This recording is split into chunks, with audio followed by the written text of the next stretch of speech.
Hey, everybody. Welcome back to another episode of the Catholic Talk Show. Today, we're going to be looking at Catholic historical figures that have been lied about throughout history. That's right. We're going to look at figures like Christopher Columbus, Pope Urban II, the Crusaders, the Galileo affair, St. Junipero, Bloody Mary, and more. And on this podcast, these figures are heroes. End of the story.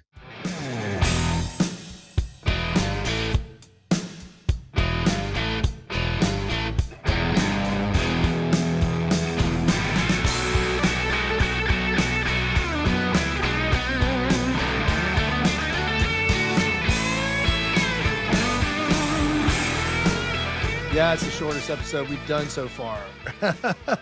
Well, I'm sure we can give a more nuanced defense. Yeah, it's good that we're doing this on Christopher Columbus, day too as well. Guy that definitely has, in the grave received a lot of criticism that's unnecessary. That's right. It is Columbus Day, and I think Columbus is a perfect example of how somebody's historical reputation can shift and morph over time depending on the mood of the age that's evaluating him. And we're going to break down a lot of these individual historical figures and give you kind of the truth or a more nuanced and balanced take on the reality of who these people were. Now, before we do that, though, I want to make sure you take 1 second, click the like and subscribe button. It's the easiest way that you can help out the Catholic Talk Show reach more people. So, Ryan, happy Columbus Day. I slept in this morning because we had the office closed, which I forgot today was Columbus Day because I just got back from a trip and I had a bonus day off. And my wife Kelly's like, "Oh, it's an adult snow day." So made me think I should probably do something in defense of Columbus and other figures like him in gratitude for the extra sleep. That's what they call inspiration, man. I hear you could use a little extra sleep now too. Things are kind of sick there at the Dela Cross house. A lot of sick kids. Yeah, this weekend was quarantine, but we're all out of it, man. I'm just a lot whiter. You are looking pretty pale. Not to be historically insensitive, but let's talk about how sicknesses can pass around and what that really means and what that means for the historical legacy of Christopher Columbus. So Christopher Columbus, and maybe I'd say the last 20 years, it's really seemed to pick up where it used to be, it was Columbus Day, and he's this great heroic explorer. And in 1492, Columbus sailed the ocean blue, the Nina, the Pinta, and the Santa Maria. And everyone knew the story, and he was a national founding figure of our country. And in the last 20 years, maybe 30 years, with the kind of rise of, extreme liberalism and the extreme kind of retelling of history, Columbus has become a villain, where people say Columbus is actually a genocidal maniac and a war criminal and just one of the worst people to ever live. And that's really so far from the truth of who this man was. One of the first claims about him is that, he was just going to the West Indies, which is where he mostly explored, and was just enslaving people and brutalizing the natives. And Ryan, that wasn't true. In the documents, you could read in his own documents, because he was essentially the governor of the colony that he founded, that he forbade the mistreatment of the natives. And he was there trying to convert them out of true Christian zeal. And a lot of times people nowadays will say, well, you're going somewhere else and you're trying to convert them. That in and of itself is a horrible thing. But I think that's actually one of the highest things that people can do. That's what St. Paul did. That's what St. Francis Xavier did. That's what Jesus called us to do. But now in this world where it's like, hey, let's all coexist and we just put a bumper sticker on and religion is all whatever, even the idea that you would want to go and convert somebody for the good of their mortal soul is looked down upon. And that's crazy to me, Ryan. Yeah, no, it's a recent phenomenon, obviously, and it's filtered into, unfortunately, way too many of our society's history, really, and even current history, and yeah, it's pretty polemic, and it's funny, like you were mentioning some of his writings, and I'm sure we'll go back to some of them, but there was a guy on a podcast, I can't remember his name, but he was researching all of Christopher Columbus because they were going to take his statue down in a town in either New Jersey or Pennsylvania. And as he was researching his writings, he was a lawyer by trade, an ad hoc, volunteer in the town council, discovered the beauty of Catholicism and ended up converting to the faith. So like, it's like, I can't believe we're thinking about taking down this guy's like statue. And so, yeah, just a lot to unpack there. I mean, by rights, the very country we live in could have been called Colombia. I mean, that's one of the other names for the United States. I mean, we have, the country in South America, Colombia, named after him. He's one of the founding fathers of our Western Hemisphere society, and it would be, I would say, unfair to say that there was no problem, Right. and there was no mistreatment of indigenous people. That's not true either, right? And you can't just say, well, no, Columbus was a saint and all the explorers are saints and nothing ever happened. We came over here with rainbows and buckets of, picnic food, and we just sat down and we had a great time. Because that's not true either. But that's not true of anything in history. You could look at the invasion of the Turks. You could look at the invasions of the Huns. You could look at the Romans. You could look at the British. You could look at the Irish. Well, not the Irish. Irish have never really done anything. They've been the victims. I mean, you could look at the Persians. You could look at any culture. Any culture largely is on the land they are on because of wars they have fought and enslavement of peoples who were there. That is the course of history, and that's an unfortunate fact. But it's also, taking these people out of the historical context of their time and then judging them by today's standards is not really a great way to get a great idea of who they were either, because it creates an unrealistic standard. Because I promise you, people listening to this, in 150 years, people are going to think about you and the values you have right now and say, I can't believe what a backwards maniac these people were. Think about people 150 years ago with their Victorian dress and their views on social interaction and their views on etiquette and culture. We look at them like they're aliens. 150 years from now, people will look at you like an alien. And 500 years back, you have no context for what the world and life was like when Columbus was doing what he did. And then kind of looking at the claim that he committed genocide. He was a war criminal, and millions and millions and millions of indigenous people died because of Columbus, and he enslaved them and killed them. That is just not true. That is a factual lie. He wasn't enslaving people. He wasn't creating wholesale genocide. I mean, he only had a couple hundred men with him.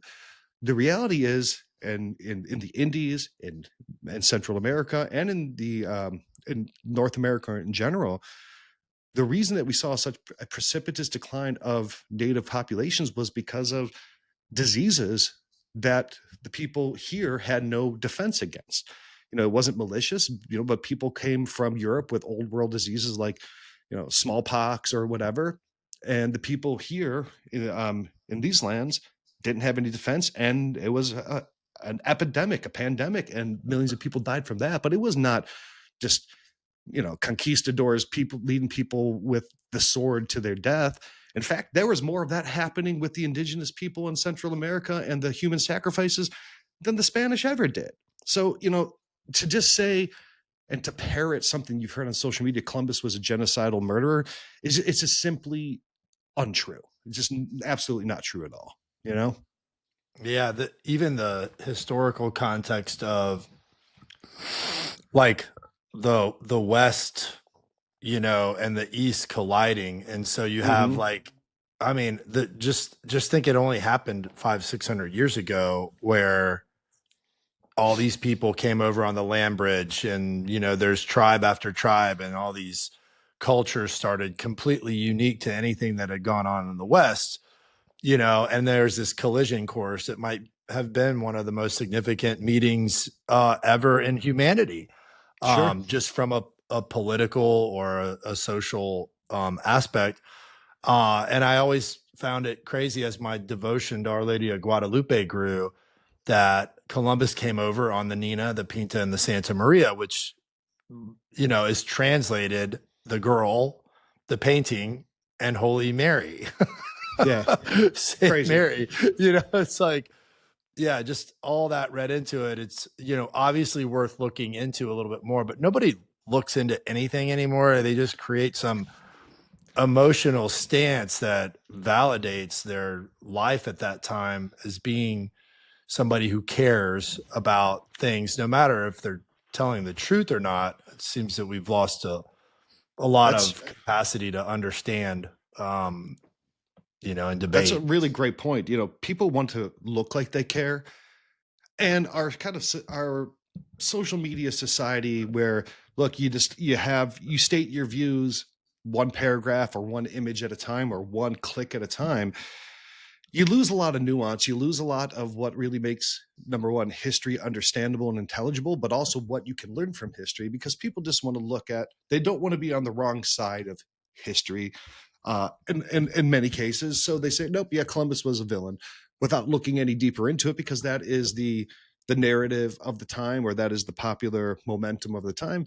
And it's unfortunate because, like if you look at Columbus's own journals, again, people say, well, he was just this guy who was coming over here hell-bent for gold, and he was going to cut off the head and hand of every indigenous person to get gold, and his only goal was none of that's true. I mean, you read his own words from his own hand, and he's like, I'm coming over here for the glory of God, to convert these people and to explore the world, and this is all under God's providence.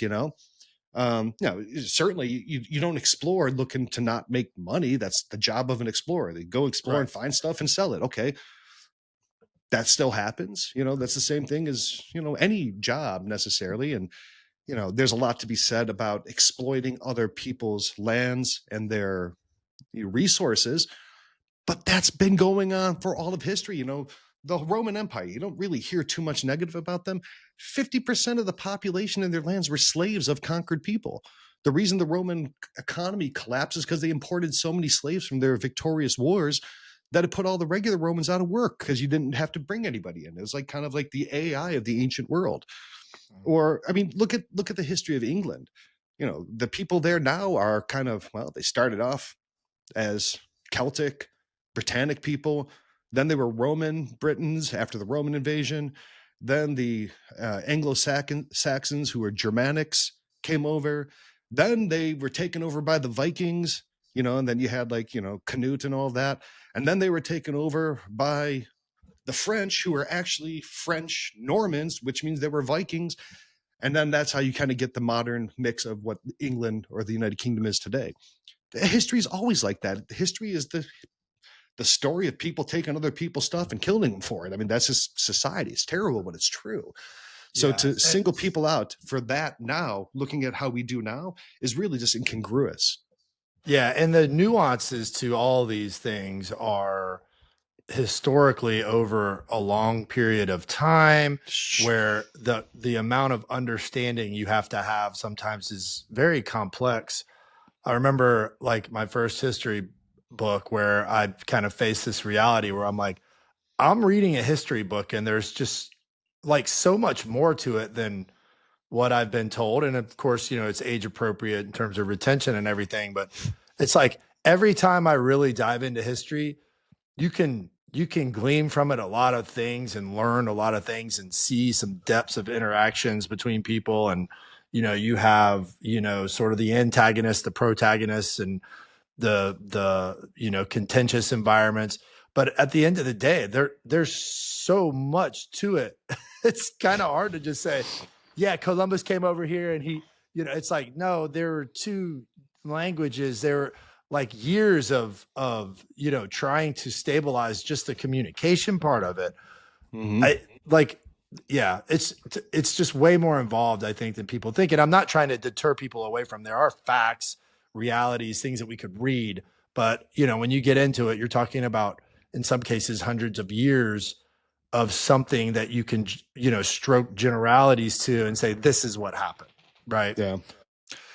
I think a lot of this, you're going to see kind of this thread through the ones that we're going to cover. There's a lot of Spanish in here. There's a lot of people from that impacted Spanish history. And you can't tell the story of the New World without talking about Spain. Columbus, although he was an Italian like yourself, Ryan, was really flying under the flag of Ferdinand and Isabella of Spain, right? Who had just reconquered the Iberian Peninsula from the Moors. There's a lot of racial things going on in this whole time period.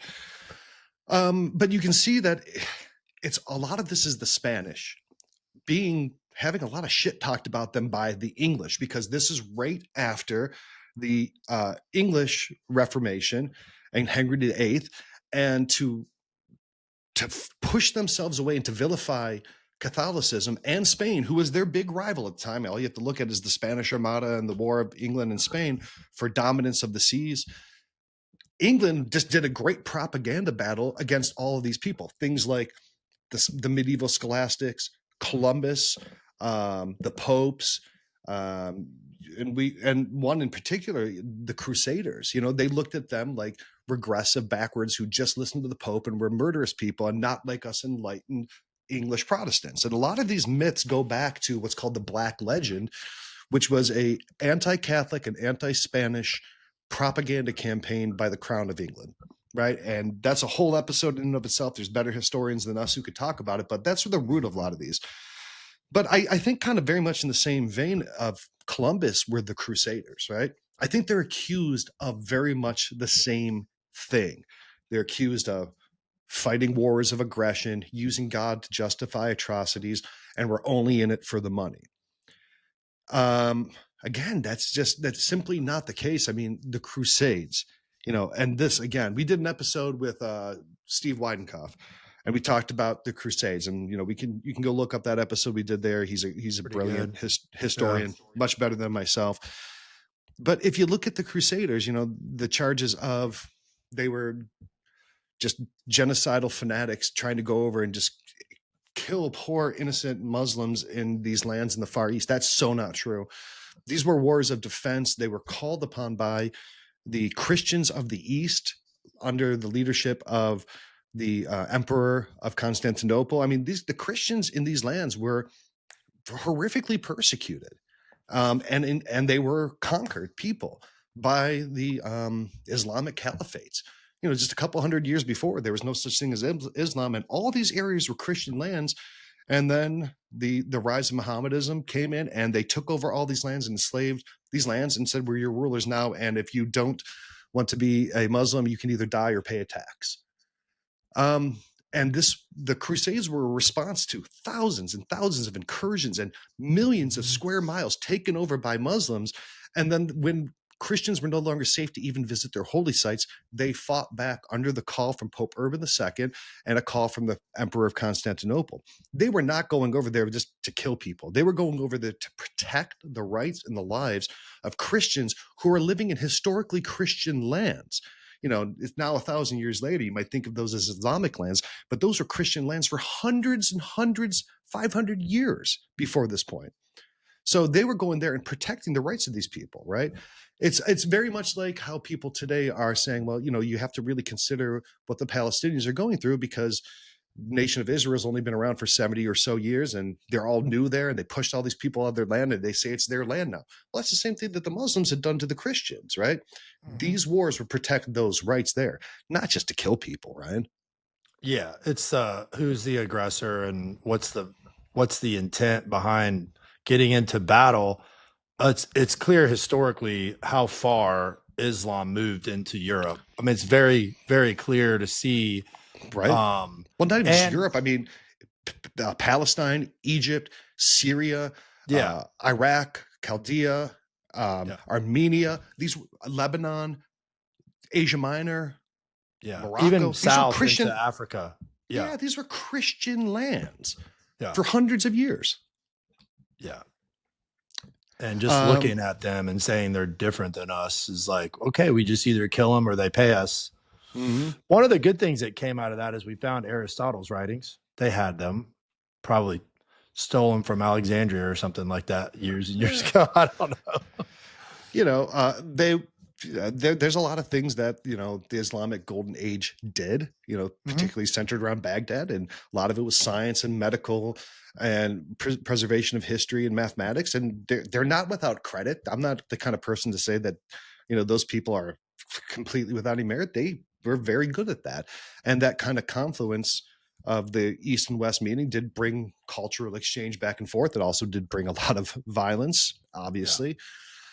I read this great book. It was The History of the Crusades by Thomas Asbridge, and it's a really in-depth, I think it's like an 1,800-page book. You'd be surprised at how harmonious and how much the Muslims and the Christians during the Crusader era actually got along, besides the big wars. I mean, they traded, they knew each other, whatever. Another thing that people say about Crusaders is that they were just going over there. They were a bunch of second sons going over there to try to get land, right? Because in medieval Europe, unless you're the first son, you don't get anything. Everything goes to the firstborn, and you can go be a priest or you can go be a knight. And these knights were going over there trying to steal land so that they could have their own kingdoms or their own duchies or whatever. Again, that's completely historically inaccurate. The Crusaders, these men who went over there, most of the time sold their property, they mortgaged it, they gave it to the church. They went over there completely in a pious way to restore access to the Holy Lands and the rights of Christians, and they lost money. They would come back to destitution, having sold their lands, gained nothing financially from going on a crusade, and they would come back and they would basically be paupers because they had sold all of their stuff. I mean, like if you ever think of like Robin Hood, right? Robin Hood goes to the Holy Land and the crusade with King Richard the Lionheart, comes back and his land's gone, and the sheriff of Nottingham stole him and his father's land. Historically, probably what really happened is that he mortgaged his land and couldn't get it back when he got back, and then vilified the sheriff for, prosecuting the law of that. So the Crusaders were not motivated to murder. They were not motivated for money, and they weren't even uniquely brutal for their time. There's always these things that, well, they were just slaughtering the populations of, the blood ran to the knees in Jerusalem, and they were just slaughtering everyone indiscriminately. Number one, that's hyperbole, right? That's how you talked back then. Number two, that's no different than any war back then, or frankly, probably even now, if you think about it, and you probably don't want to. War is brutal. God prevent any war, but they happen. And the Crusaders were no more or no less brutal than the people they were fighting, the people who were occupying those lands, people who came after them, or people who came before, Ryan. Yeah, it's a fight. There's a reason for it. Yeah. Defending. I mean, there's a lot of great stories that have come out of it too. Heroicism, and was it the battle in 1571? Was it Battle of Lepanto? Lepanto, yeah, that's kind of after the Crusader era, but that's still kind of the reverberations from. It's a reverb, yeah. It's still part of that conflict. There's some other figures we could talk about too, and we'll do it more briefly. One of the more famous ones is Galileo. Everyone's like, the church, arrested and set Galileo on fire at the stake and executed him for his brave teachings on science. You ever hear that, Ryan? Yeah. Well, it's not true. Number one, he wasn't executed. In fact, he was given a house to live in. He was given a villa to live in. His daughter became a nun. And the dispute was not so much that the science, which, by the way, Galileo's models of the universe were wrong. And we know that today scientifically. His models for the motion of the stars, of the planets, was wrong. The battle there was that Galileo was trying to make religious inferences and political inferences based on the science that he was trying to purport, without, number one, it being fact checked, right? Or number two, that he was going out of his lane. It's kind of like how you see science people nowadays say, trust the science, hey, I believe in science, not religion. It's the same kind of thing. And they were basically saying, look, as the just and legal guardians of this land, you're kind of going against your job here, right? And he was never murdered, he was never executed, he was given a house, he continued working on his science the rest of his days, and his daughter became a nun. I mean, that's such an overblown case, and again, I want a bumper sticker that says Galileo was wrong, Ryan. I need one of those. Everybody was wrong back then about science. There's this great episode of Sunny in Philadelphia. I don't know if you've ever seen it. That's a good show. Mac and Dennis are sitting there arguing, and Dennis is like, well, Mac, you're, crazy. You can't believe in religion. And he goes back and he's like, he's putting this big sticker on all these scientists. He's like, we have to trust the science, right? Well, let's talk about Galileo. And he puts a big sticker. He's like, bitch. bitch, he was wrong. Puts a big sticker on Plato. Plato thought the universe was, and Aristotle was made by the four humors. Big sticker, bitch, right? It's just like, it's a pretty funny way of saying that, like, every age thinks their science is settled and definitive, and then every age it's not. I remember when I was a kid, my grandpa and grandma had these science books in their house, and it was Time Life, right? And these books couldn't have been more than 30, 40 years old, right? And it's by Time Life, a very reputable publisher. And I remember opening up and they were showing a picture of what the surface of Venus was like. And it was a swamp with all these planets. Like, well, Venus has a greenhouse, so it's obviously very swampy and there's lots of lush vegetation. And that was there. That was the science. And if you didn't believe that 60 years ago, you were a rube.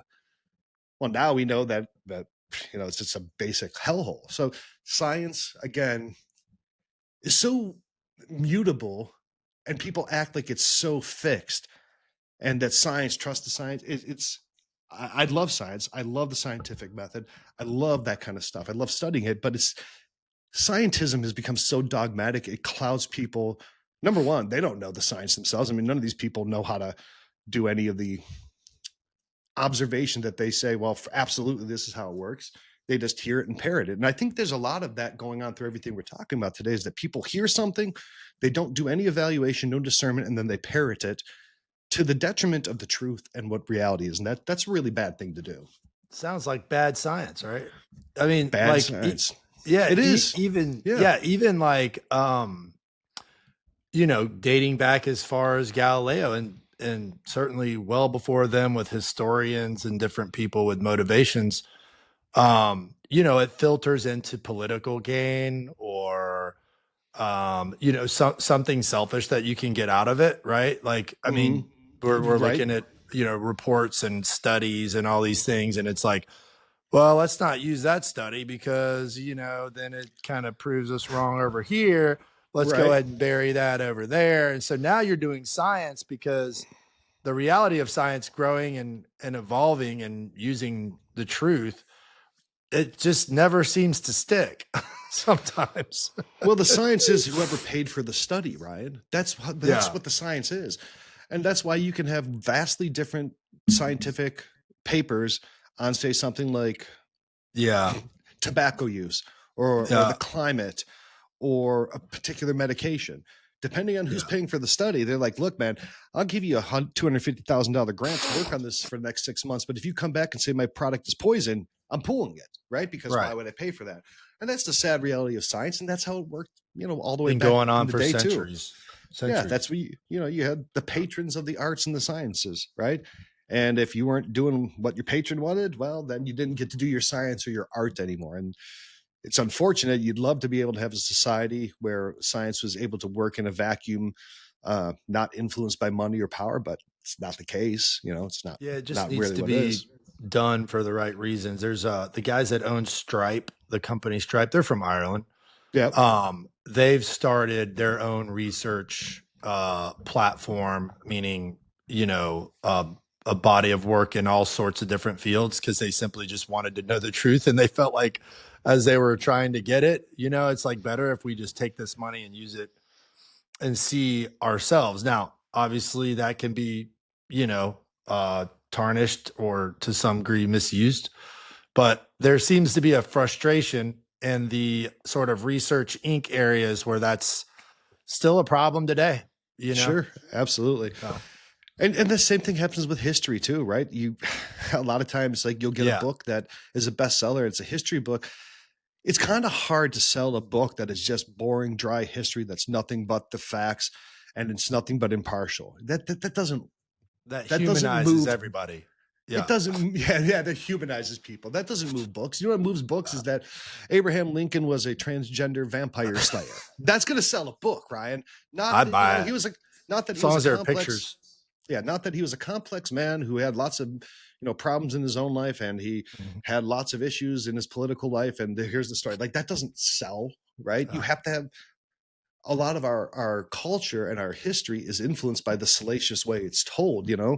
It's a lot easier to say that, the Library of Alexandria, right? That you brought that up earlier. There's this, kind of really uneducated myth that, well, Saint Cyril of Alexandria, started a riot because he wanted to kill this this pagan female scientist, Hypatia.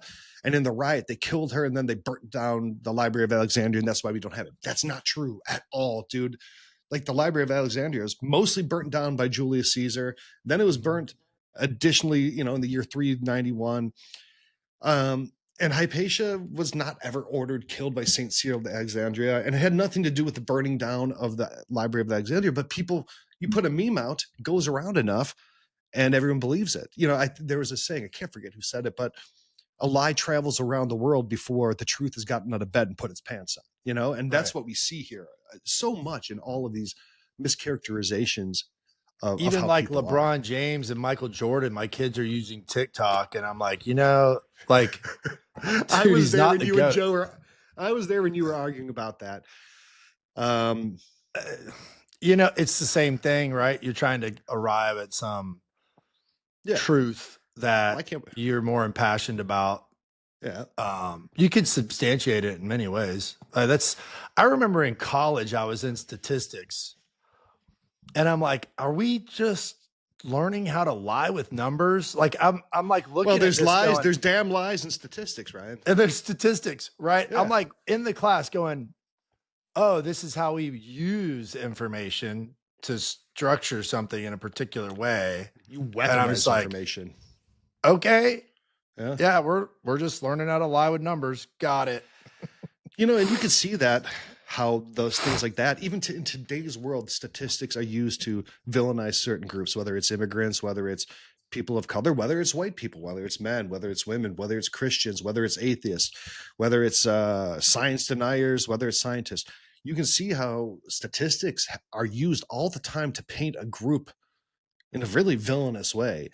And statistics dehumanize the reality of what people are. Statistics are telling in some sense because of, numbers don't lie, but they lack the nuance to understand that there's real people behind statistics. There's real people. There's no statistic that can take into account the nature of a soul, right? There's no statistic that you can't look at and find somebody in there and say, this person's a really great person or a really terrible person, contrary to the evidence, right? I think the kind of theme of all this, and starting off with Columbus, is that really, like, look into it and don't just scratch things at surface level and believe everything that's told you. It's doing good service to yourself. I mean, I'm even starting to see this a lot, maybe in the last 10 years, around St. Paul himself, where you'll see these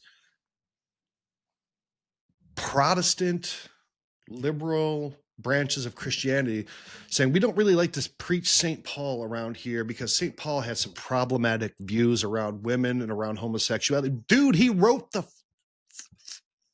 Bible. I almost just swore because St. Paul wrote half of the Bible, but we can't preach St. Paul because his views are problematic. Your view is then you have a problem with the Bible, not St. Paul. You can't go back and say, well, I don't think St. Paul was really progressive enough about, women teaching in the church and the roles of men and women in marriage and homosexuality. I think St. Paul needs to be sidelined a little bit. Let's listen to Pastor Jan instead, because she's a woman of real progressive thought. Like, dude, that goes so far. Yeah, when she puts her hands on her hips, man, that's a delivery that she's telling the truth. Right. What is it? Like, I mean, right now we live in such a hyper noise induced and algorithmic based like thing where it's just easy to convince somebody of something without like looking into it. So there's no contemplation, there's no research, there's no like, I mean, we want to go to the Holy Land for a trip. And it's like, well, what does Chat GPT say? It's like, no, like there's a lot more going into it. And one of the things we want to do is ask people in our audience, like, do you want to go there? Would you feel safe there? So it's twofold. It's like the audience and people that would want to go with us. And it's also what's really going on there. And it's just like, I don't know, we have more of a stake in this to learn that way, but so many people are learning things and it's fitting some algorithmic worldview that's just a complete dystopic environment, and it's becoming a reality to them. Unfortunately. Hmm. Yeah, I just it pains me to see it, and I can see the day coming soon where people say Jesus Christ had a lot of problematic views, right? Mm. Because it's gonna happen. And that's He the was way the world. crazy. Yo, You could see he him was as crazy or crazy. as God because he's telling people to eat his flesh, Sure, right? right? But I Like, mean, Jesus, said that, if you look at a woman with lust, you've already committed adultery. But I don't believe that, and that's kind of regressive sexually. Like that's coming, Ryan. Everything is just breaking down where people just want license to do whatever they want, and if it means tearing down the people and the institutions that have created the world around them, that make them feel guilty about doing what they want to do, they'll do it. They'll destroy everything in their way to get license to indulge their desires and their perversions. And yeah, I think we as a society, as a culture of people of faith, as men, as fathers, have to do everything we can to fight back against that in a Christian way, in a loving way, in a way that uses conversation, in a way that uses thought and discernment, in a way that uses the truth boldly. And if we don't, then this world is in a terrible hell of a place to go. And our children and our children's children are not gonna enjoy the world we leave to them unless there is some truth, some love, some understanding, and some actual discernment that goes on. Because otherwise, man, we're on a bad path, terrible path, terrible, terrible so path. bad. Yeah, these Look, man, kids these days they date each other on their phones. They're like, "Hey, you want to?" hey, And it's like, do y'all even like hold hands or anything? They're like, no. hold hands, hold hands. I'm Why calling would you Jason do Everett, that? Ryan. I'm calling Jason Everett. No hold Talk hands. to each other. uh, love Jason, great guy. The world is tearing down the things that made it. It's self-destruction. Whether it's the church, whether it's society. I mean, if you would have went back, I don't know, 70 years ago, and you went to a Boy Scout or any school carried kid and said, "What do you think of Christopher Columbus?" "Oh man, Christopher Columbus is great. I loved his hat. Total amazing guy, great explorer." Now he's a genocidal maniac. And look, I think there's some good to the further exploration of his legacy, because I think the earlier view of him didn't take into account the reality of what happened to indigenous people. It didn't take into account some of the things that happened in the wake, of the subsequent governors and either other people coming to these lands. Because there's a lot of truth to that.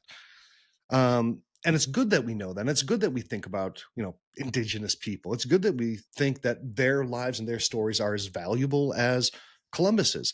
But you can't just say one's evil and one's these perfect, innocent people, and it loses all context. I mean, if you look at the history of Native American wars, I mean, none of them were, all the land they were on was conquered from somebody else too. I mean, Yeah. They there's hated each other before, yeah, the Iroquois and the got here. Seneca or the Anasazi and the Navajo, like they weren't friends. They got along like the English and the Irish, or like the Turks and the Greeks. Like, that's just people. People are pretty bad, dude. And they do bad things, and that's why we need the church. And that's that's Yeah. that, I read up on the Comanches. There's a couple of good books out of them, and Comanches they were brutal, dude. Yeah, but they were for Fierce centuries. warriors. They were beat up, man. They were like the little guys, and they were nomadic because they were getting picked on, and then the Spanish brought some horses. They became saw the opportunity to get revenge or stabilize Horses and guns, yeah, and they figured got that good. out, and they started training them, and they were really good at it, and they were good on horses. And the first thing they did was exact event like revenge on all the tribes against them before even going near anybody from Spain or or the French. They're like, hold on, we got to deal with these people first. I want to. Here's something that I want to kind of speaking to that point. Okay, let's just take your average, I don't know, 5th century person living in northern Italy. Well, that land had been taken by Rome, but then they were getting worried because the Attila the Hun was coming in, right? And Attila the Hun was trying to, was taking over all this land. Well, Attila the Hun and the Huns had been pushed out of the steppes because the Turks were invading their lands, who pushed the Huns, who pushed the Goths, who pushed into the Romans, and they were all being pushed by the Mongols, who were being pushed by the Chinese. And you could look, step by step by step by step. Like when the Turks took over Constantinople, it's because they've been pushed out of their native lands by the Mongols, and the Mongols have been pushed out by the Chinese, and and the all the tribes that took over the Roman Empire were pushed out by the Huns. That's how the history goes.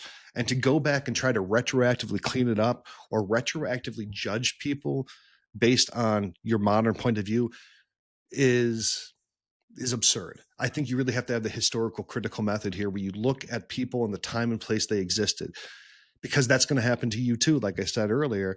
And you really can only judge a culture and a time by its own standard. That's not to say that, certain things weren't barbaric in the past. Of course they were. Human sacrifices, barbaric, slavery, barbaric and wrong. The crucifixion, the subjugation Roman of women's Colosseum. rights and education, those are all wrong. But I hopefully think that maybe one day in 100, 200 years, people will look back and look at our time and say, I can't believe those people practiced abortion. What monsters, right? Mm-hmm. And that very well could be the case. I can't believe people, allowed this or that, right? I don't know what it is. Someone's going to look back and be like, Ryan Shield was a real monster, dude. I can't believe the views he had, but that's easy to do from 100 years in the future. Yeah. I mean, the Old Testament gives us plenty of opportunity there, Ryan, that's such a great point. Cain and Abel to start. Joseph in Egypt, and it's funny. Like some of those Instagrams where people are, figures in the Bible, and they're doing like a visual of what's going on. It's really cute. But I think though that, that's, you bring up a great point, is like people now, like we'll talk about the Old Testament. Like, well, do you believe that, Joshua was saying like, dash the babies of the Amalekites, on the rocks? Like what barbaric people, like the God of the Old Testament was evil, like that's the kind of stuff people do now. They're like, what do you get out of it, right? It's like, God's allowing this stuff to happen. He always does, but he always eventually like lets them run and then brings them back. And if anything, the Old Testament is basically a foreshadowing of the last covenant, or the eternal covenant with Christ, where it's like he came to forgive us. If you can't get that out of scripture and you're pointing at things that were done wrong, you're missing the whole point of your life, which is that you're going to fail. You're going to feel discouraged. You're going to, experience, tragedy. You're, going to do things that you're shameful about.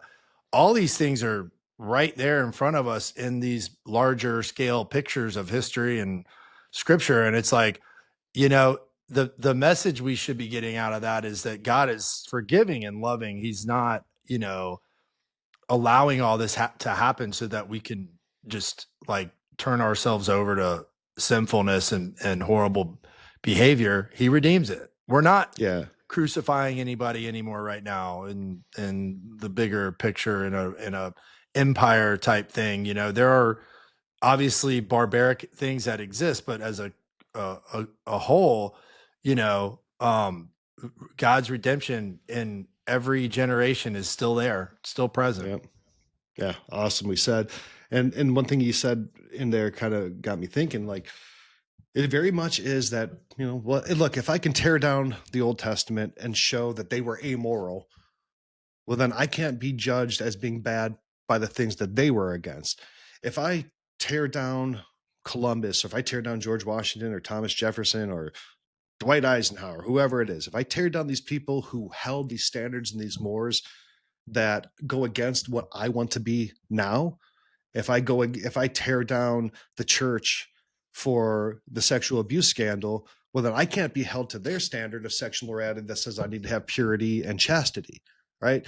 Everyone's looking for justification and license to do whatever the hell they want.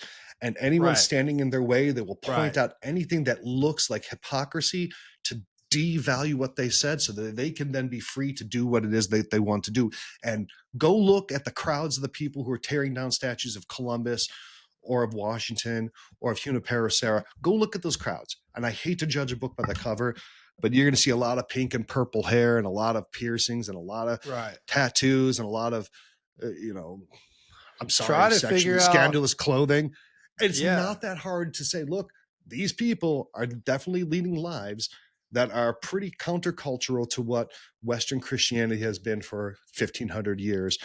And they are symbolically and actively trying to tear down the things that make them feel like they're wrong. It's an understandable human motivation, but it's wrong. Yeah, and it comes from a really deep sense of being wounded by other people and not, having the spiritual practices to grow in that, to forgive. It's like, no, if this happened to me, this is happening all over, instead of figuring out how to live in this and grow from it. I'm going to take everybody down. I remember when they were doing all this stuff, I'm like, I was at Mandalay Bay for a conference and I'm like, there's a huge, and I'm not placing judgment. I don't know what Michael Jackson did to any children or anything like that. I'm not even saying that, but I'm going, there's a 60-foot statue of Michael Jackson here. And it's still up. And I'm like, they're going after Junipero Serra. Like, right. Where, I guess you start getting into the equivocations that kind of should show up if this mob were to be formalized with reason, to where they would target everybody they thought they needed to. But I'm like, there's certain low-lying fruit here, guys, y'all are missing. It just doesn't connect very well. Mobs are very unsensical, Ryan. The same group of people who waved palm fronds and hailed Christ as the king as he entered Jerusalem a couple days were yelling out to crucify him. Mm-hmm. Yeah, and right there is the idea of that mob mentality, of that herd mentality. No thought, we're going along with the crowd. We've been whipped up into a frenzy, and let's kill the perfect man because that's what the crowd is saying. Let's tear down the statue because everyone else is doing it.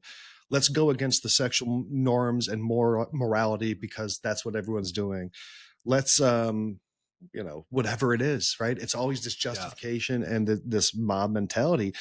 And it all just goes back to everything and every deficiency in this world, Ryan, goes back to a lack of love, and someone's hurting somewhere because they weren't loved in a way that they needed. And then they're trying to tear something down to maybe find love. I can't blame people. I don't have any ill will towards them. I just hope people can open their eyes and to realize that they are completely, fully, and truly and divinely loved, and they don't lack love. They don't lack anything. They've got it all in Jesus Christ. Yeah, it's like St. Augustine says, our hearts are restless until they rest in you. That's it. Everyone feels like they're not really loved, and everyone is loved more than anyone could ever be loved. It's the weirdest dichotomy of being a human being, is feeling unloved and being the most loved thing in the universe, that God created all of existence in the universe for you, and every molecule and atom and all the motion of the stars and the planets and the galaxies, just so that the world could be created so that you can exist, and then came and died for you, and then you feel like you're unloved. That's a weird thing about being a human, man. It's a strange thing, and I just, God save us all. It takes grace to be aware of it, I guess, Yeah. It's not that obvious. You know what else it takes, Ryan? It takes supporters to run the Catholic Talk Show and to help us grow. It takes the support and the prayers of all those people who are out there who have really helped us. And if you want to continue to support the show, you can go to CatholicTalkShow.com/Patreon. You can find all the different ways that you can support us so that we can continue making this show. We couldn't do it without you. Couldn't do it without your financial support. It helps to pay for everything from editing and the lights and all the different things that we have to do to make this show get out every week on time with great new topics and guests, and for Ryan and I to be able to do this. And you can find all the different tiers, as little as a couple bucks a month, $5 a month.